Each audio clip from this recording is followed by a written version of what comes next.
Good day everyone, I am Christian Mark Italio and I am the one who will be reporting about the topic, the center of mass.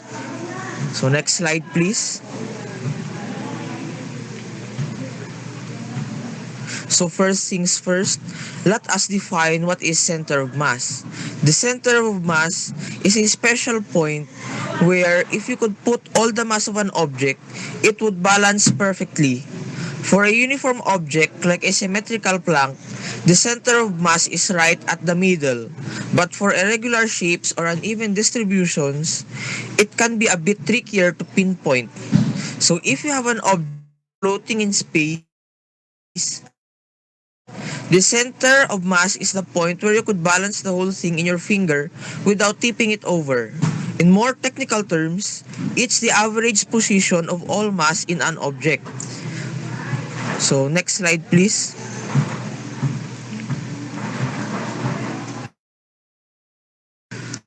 So for our discussion, so as you can see, we have three figures which is all about figure 8.13. So what does the figure signify? So the center of mass, as indicated in the figure, is located on the rod and is closer to the larger mass in the figure. We will see why soon.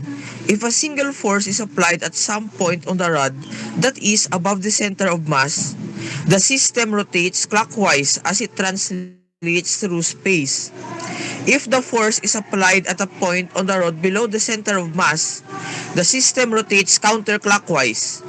If the force is applied exactly at the center of mass, the system moves in the direction of F without rotating as if the system is behaving as a particle. Therefore, in theory, the center of mass can be located with this experiment. If we were to analyze the motion, we would find that the system moves as if all of its mass were concentrated at the center of mass. Furthermore, if the external net force on the system is summation of force displacement and the total mass of the system is m, the center of mass moves with an acceleration given by displacement equals the summation of F over m. So that is what the figure signifies. So next slide please. So to sum it all up, imagine you have a bunch of particles hanging out in space, each with its own mass. The center of mass is like the average hangout spot for all of these masses. So let's proceed to the center of mass formula. So the first formula is center of mass is equals to mass 1 with respect to x sub 1 plus mass 2 with respect sub over mass 1 plus mass 2. So it's the point where if you could gather all the mass and put it there, the system would perfectly balance. For example, if x1 is equals to 0, x2 is equals to d, and m2 is equals to 2m1, we find that center of mass is equals to 2/3 d. That is, the center of mass lies closer to the more massive particle. If the two masses are equal, the center of mass lies midway between the particles. We can extend the concept of a center of mass to a system of many particles in three dimensions. So next slide please. So the x-coordinate of the center of mass of n particles is defined to be that formula as you can see in the PowerPoint. So where xi is the x-coordinate of the ith particle and m is the total mass of the system. The y and z coordinates of the center of mass are similarly defined by the equations. So next slide please. So the next formula is about center of mass of y is equal to the initial total of mass with respect to y over m, and center of mass of z is equal to the initial total of mass with respect to z over m. So you can also find the center of mass during its position vector or RCM. The rectangular coordinates of this vector is negative x center of mass, y center of mass, and z center of mass. So next slide please. So all of these formulas are connected. So next slide please. So as you can see in the formula, there is an example provided in the book which is connected to the formula. So next slide please. So center of mass formula, in simpler terms, the displacement of center of mass is equal to initial center of mass plus center of mass with respect to y plus center of mass with respect to z equals total initial mass with respect to x plus total initial mass with respect to y plus total initial mass with respect to z. So that is the formula. So as for that formula, it will have an outcome which is also another formula. So it will be in the next slide. Next slide please. So this is the outcome formula where it reads the position vector of center of mass is equal to the total initial mass with respect to the initial vector over momentum. So next slide please. So that formula previously defined R sub I is the position vector of the ith particle. Therefore, this formula, the position vector is equal to x particles plus initial y particles plus initial particles. So that is what the initial formula signifies. So that equation would be useful for finding the center of mass of a relatively small number of discrete particles.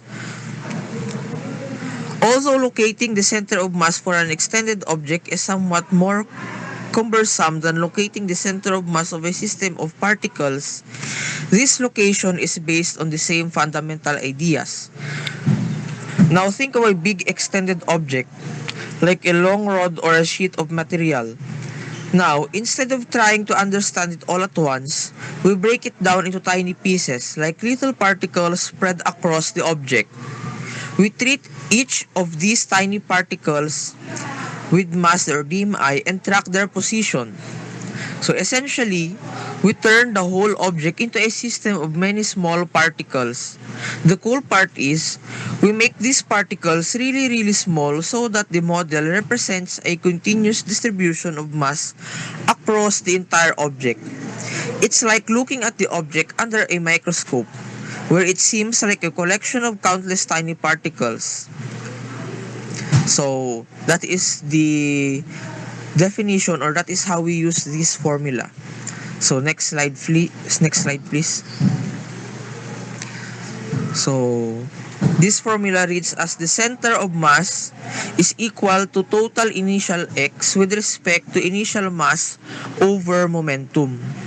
So now, to find the center of mass of this whole system or object, we calculate the x-coordinate of the center of mass, or x of center of mass. It's like finding the average position of these tiny particles, but we take into account both their individual masses and positions. So the expression is shown in the screen. So that is the formula. So next slide please. So for the next formula, in this limit, to replace the sum by an integral and delta mi and the differential element dm. So now the formula reads as the same as the previous formula. So next slide please. So here is an example on how we could apply and solve problems related to the previous formula. So next slide please. So here is another example which is also related to the formula. So we can use these examples so that we would have knowledge how to use the formula provided. So for the next formula, next slide please.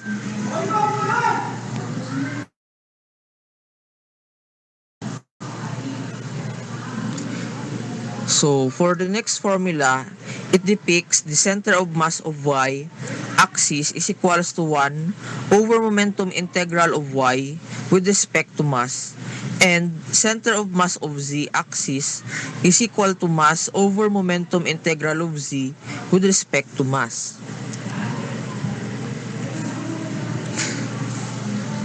So that is the formula of the center of mass. So that is how we read the formula. So next slide please. So for the last formula, the vector position of the center of mass for an extended object can be expressed as, so this formula, vector of center of mass is equals to 1 over momentum integral of displacement with respect to mass. So next slide please. Now let's proceed to the importance of center of mass. Now, center of mass is a crucial concept in physics, serving as the point where an object can be perfectly balanced. It is essentially the average position of all the mass in a system or object. For instance, consider an extended object, like a rod or a sheet, which can be broken down into numerous tiny elements. Each of these elements is treated as a particle with its own mass and coordinates. So, in addition, by summing up the contributions from all these particles and taking into account the I masses and the positions, we can determine the center of mass. Mathematically, this involves integrating over the length or other relevant dimensions of the object. So the resulting center of mass coordinates with x center of mass, y center of mass, z center of mass to provide valuable information about the overall balance and distribution of mass in the system. So next slide please. So that is all about the center of mass. So I hope you have understood something. So thanks for watching.